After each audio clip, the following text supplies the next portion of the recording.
Salut les amis, j'espère que vous allez bien. Alors, je suis avec mon copain Dimitri de la chaîne Biologique. Tu peux te présenter en quelques mots? Oui, rapidement, Biologique, donc une chaîne dédiée à la biologie, biochimie et aussi pas mal de contenu pour les classes de terminale scientifique. Et donc tu es Prague, professeur agrégé à l'université. Exactement. On fait une vidéo très courte parce que j'ai mon train dans 10 minutes, donc on va faire court. Mais en fait, je voulais te demander, pour les futurs étudiants qui veulent aller, comme vous le savez, moi je suis professeur en classe préparatoire.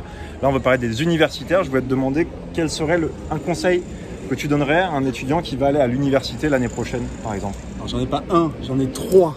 Trois. Ah, salopard, je vais louper mon train. Vas-y, dépêche-toi. Premier, tout simplement, si vous êtes à la fac, et donc pas dans un système par exemple comme une classe prépa, il faut un projet, un minimum de projets. On est en 2023, il y a Internet, il y a énormément d'informations à disposition. Il faut chercher, il faut vous prendre la tête sur quelles sont les différentes filières, les différentes options et surtout, qu'est-ce qu'il y a comme master qui m'intéresse, voilà, ou licence pro.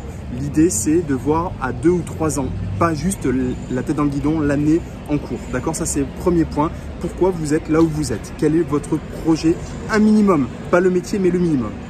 Ouais, c'est-à-dire que c'est ce qui va permettre d'avoir ta motivation intrinsèque. C'est ça, pardon. C'est ça. Et effectivement, se dire le matin, je me lève, je sais pourquoi je me lève. Ouais, c'est un conseil qui serait valable pour tous les étudiants, mais je suis d'accord avec toi que c'est plus... Nous, en prépa, on va des fois avoir des étudiants, le projet est beaucoup plus flou, et c'est moins grave, il va se dessiner petit à petit, pour des raisons qu'on développera peut-être plus tard. Et je pense qu'à l'université, où on doit faire preuve... Moi je viens de l'université. J'étais universitaire. J'étais universitaire, hein, je n'ai pas fait de prépa, et où on doit être très autonome, beaucoup plus autonome. On a besoin de cette qualité. On a besoin effectivement de se définir un projet. Enfin, je suis 100% d'accord avec ce que tu dis, c'était juste pour dire ça. Mais... Deuxième conseil, c'est la question qu'il faut poser à tous les enseignants que vous avez lors de leur premier cours. Uniquement le premier cours, après vous les embêtez pas, hein, d'accord? Sinon je vais avoir des millions de questions. C'est tout simplement, bonjour monsieur, bonjour madame, quel est l'ouvrage majeur que vous avez utilisé pour fabriquer votre cours?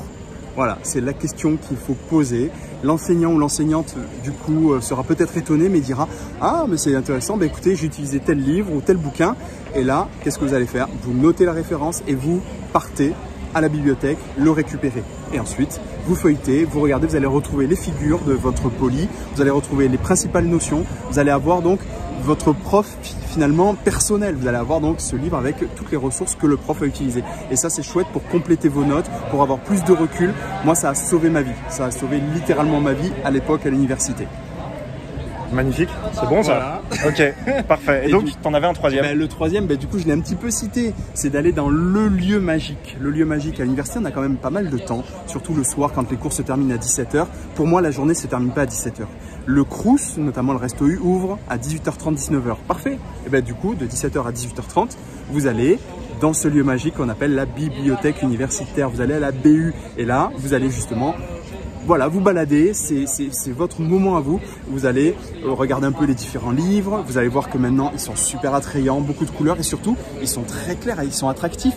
Et donc, vous allez vous régaler, je pense, à feuilleter des fois des cours qui sont un peu obscurs en disant « Oh là, j'ai rien compris à ce cours » et là, ah mais c'est dingue, il y a des schémas, il y a des explications, il y a des tout en fiches, il y a des livres un peu généralistes, il y a des trucs plus spécialisés et voilà, il y a des petits canapés très souvent dans les bibliothèques. C'est la caverne d'Ali Baba, la BU, moi je me souviens, la BU d'Orsay, qu'est-ce qu'elle était cool.